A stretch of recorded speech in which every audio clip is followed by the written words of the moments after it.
This is the Tagine for Boxing Day. Just started simmering on the wood burner. I am knackered. I had to make the spice mix because it's not one that we would normally be able to buy, and it's called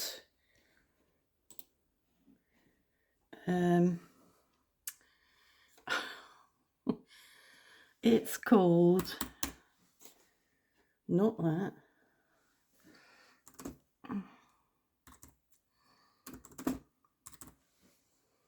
Ras El Hanout is the spice. So it's a lot of spices, and the recipe that I found was for 48 servings. I only wanted 3 teaspoons. So I made half of it, and I need to, when I've got my spoons back, I'm trying to find somewhere comfortable to be when my shoulders stop hurting, I'll put it into something, like find a jar that I can put it in. It's not something I make very often, so I don't think I'll be using it much, but there's still, quite a bit left. So we went to our local restaurant and had lunch today because I didn't want to cook. I ended up cooking the tagine, but the trouble is, if I had cooked, the tagine wouldn't get cooked, and the pork's been sitting waiting in the fridge to be used. It's pork, by the way. Friends of mine laughed at me when I said I'm making a pork tagine, because it's generally a North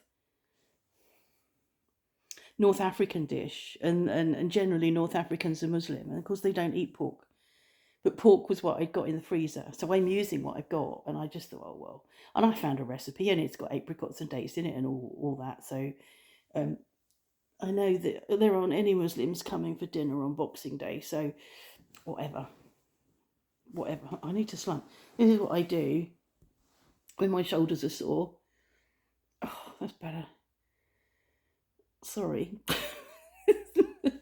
I'm just laying here. I've just woken up. I could do that, couldn't I? I've just woken up. I won't do that. Posted off something to America. So I was pleased to get rid of that. I'm pleased that I used La Poste website, and will do that in future. What I did yesterday with that parcel was ideal, apart from the parcel was too big for the post box. But actually, it was ideal to just give it to the post person. And in this day, when things are like fuel costs and everything are what they are, not having to travel to the post office is a bit of a bonus, I suppose. I had a nice afternoon. It was our last session before Christmas, and I am working on my Van Gogh. Well, I finished it. It's ready for framing. I need to buy a frame over the next few weeks. We don't go back to art till after Christmas now. Well, after New Year. So I need to buy a frame for it. I've got so many framed pictures, and they're just not, what do you do with them? There's that one there. There's that one up there. We have got a lot of wall space. But we just can't cover the walls with pictures. It's madness.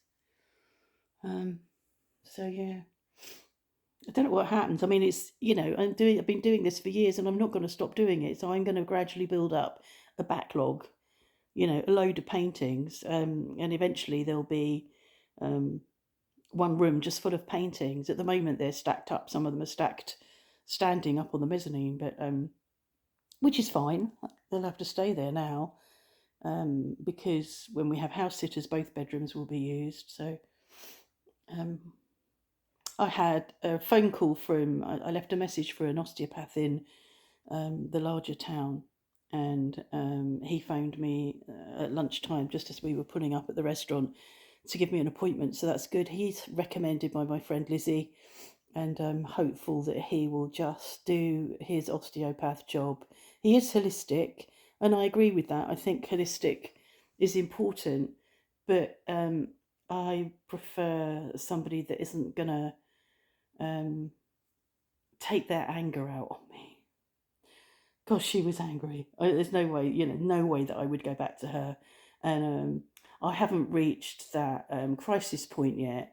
I am really uncomfortable now because I've been working in the kitchen and my painkillers had worn off and whatever. But I haven't reached a crisis. And I thought if I make an appointment to see an osteopath now, then he can, get me sorted. And if I have another appointment, so I've got one in January, and then if I have another appointment, that should hopefully give me some support and sort me out before we go to Canada. I was thinking earlier about the tickets and the anticlimax, and thinking years ago you would have booked your ticket. I don't know how you would have done it. You would have probably gone to a travel agent. You certainly wouldn't have done it online. You wouldn't have done it on the phone. You would have gone to a travel agent. And then I guess eventually your tickets would turn up in the post. And I'm sort of thinking, how exciting would that be to go and open the post box and your air tickets have arrived? And it's not like that now. It's just too easy, isn't it? It's just too easy. And it just goes into your email and you print it off. And yeah, that would be quite exciting to be receiving tickets in the post. So I'm going to have a scroll around and see if there's anything on telly that I can watch so that I can slump on here and rest my shoulders.